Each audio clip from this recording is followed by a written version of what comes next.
시청자 여러분 안녕하십니까? 뉴스데일리 베스트 시작합니다. 아마 많은 분들이 어제 국회 앞에 집결한 더불어민주당 소속 1200명이 하는 짓거리를 보시고 쯧쯧쯧 혀를 차셨던 분들이 많으셨을 거라 생각합니다.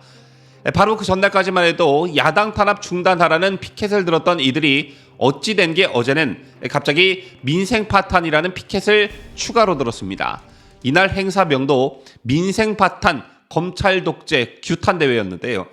재미 언론에 알려졌다시피 이날 행사에는 더불어민주당 소속 국회의원, 원외 지역위원장, 당직자, 보좌관 등 약 1200명이 참석했습니다. 도대체 누구의 머리에서 나온 발상인지는 모르겠습니다만 참 민주당스럽다는 생각이 드는데요. 어제 더불어민주당이 국민들에게 보여준 모습은 조폭들이나 하는 일종의 새 과시, 그 이상 그 이하도 아니었습니다.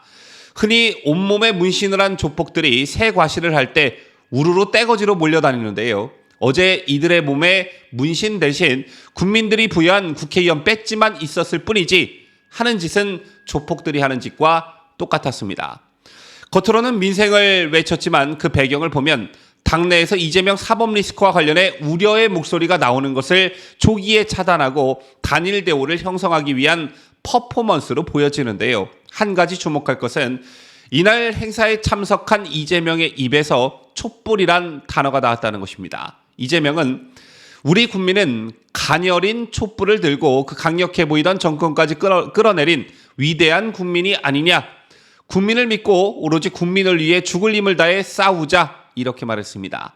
좀 직설적으로 말하면 다시 한번 촛불을 들고 윤석열 정권을 끌어내리자 이런 말인데요. 국민을 믿고 오로지 국민을 위해 죽을 힘을 다해 싸우자 이 말도 참 인상적이죠. 과연 어떤 국민들이 이재명과 민주당이 현재 하고 있는 짓들을 국민을 위해 죽을 힘을 다해 싸우는 모습으로 생각할까요? 국회에서 민생을 위해 열심히 일하라고 뽑아줬더니 정가사범 당대표 하나 지키자고 죽을 힘을 다해 싸우는 모습으로밖에 비춰지지 않습니다. 자, 이런 가운데 오늘 새벽 한 언론사의 칼럼이 큰 화제가 되고 있습니다. 칼보다 펜이 강하다는 말을 새삼 느끼게 한 사설이었는데요. 본질을 명확히 짚었을 뿐만 아니라 그 강도도 굉장히 셌습니다. 이미 오늘 아침에 보신 분들이 계실지 모르겠지만 동아일보의 김순덕 칼럼이었습니다. 이재명 사태와 관련해 핵심을 워낙 잘 짚었기 때문에 더하거나 뺄 것도 없는 아주 명쾌한 칼럼이었는데요. 오늘 영상에서는 이 칼럼을 여러분들께 전달해 드리도록 하겠습니다.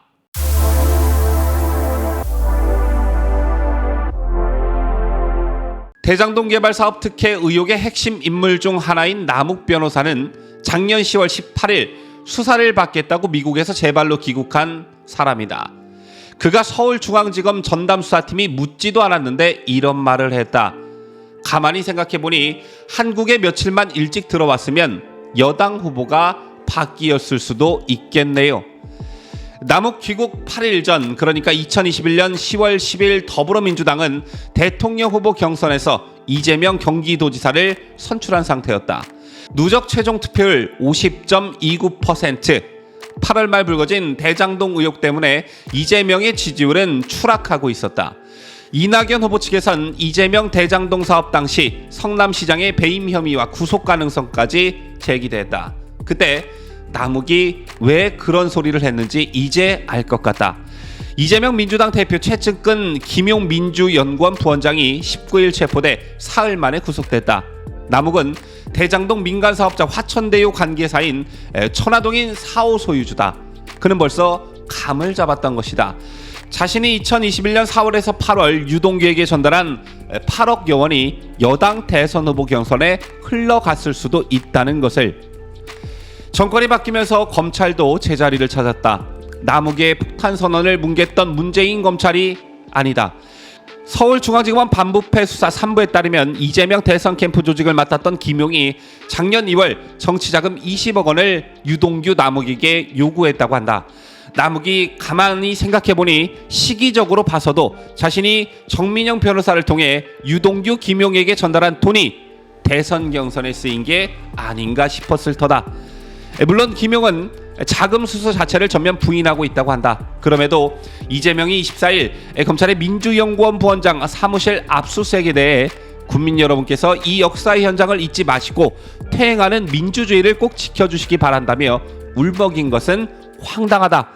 검찰은 여당 대선 후보라고 봐주느라 안 했던 수사를 이제서야 하는 것뿐이다.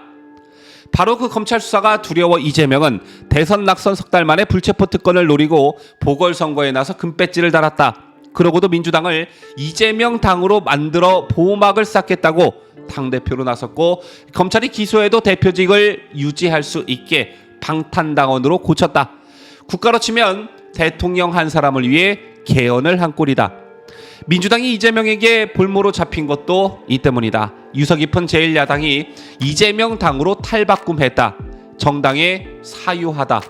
2024년 총선을 앞둔 민주당 사람들은 당대표의 공천권 앞에 머리를 조아릴 수밖에 없다. 이재명은 윤석열 정권 정치탄압 대책위원회를 꾸려 친문 인사들을 대거 배치하기까지 했다.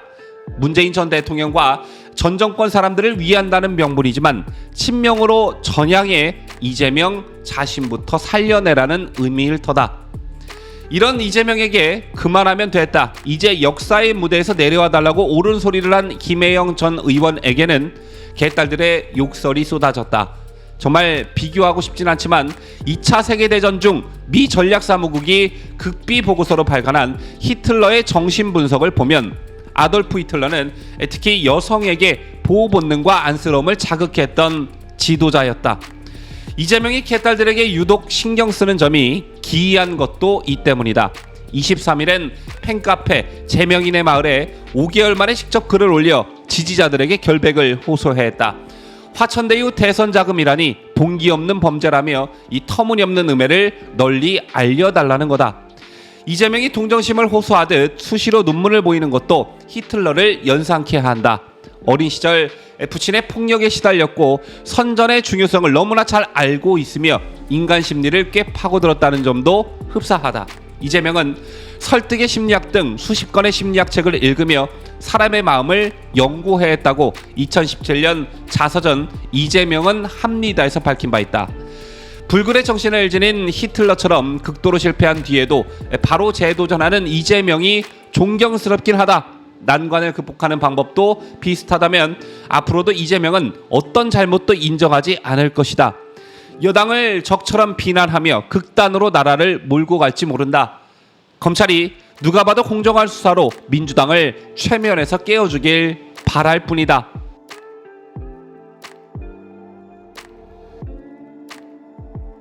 (2020년) 초 한 칼럼이 큰 논란을 불러왔던 적이 있었습니다.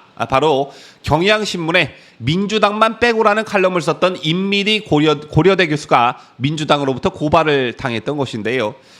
오늘 아침 동아일보 김순덕 칼럼을 본 민주당 쪽에서 어떤 반응을 보일지 궁금합니다. 더 보탤 것도 더 뺄 것도 없는 오늘자 김순덕 칼럼, 이재명 사태의 본질이 무엇인지 궁금해하는 주변 분들에게 널리 공유 바라겠습니다. 지금까지 저는 자유대한민국을 수호하는 뉴스데일리 베스트 민앵커였습니다.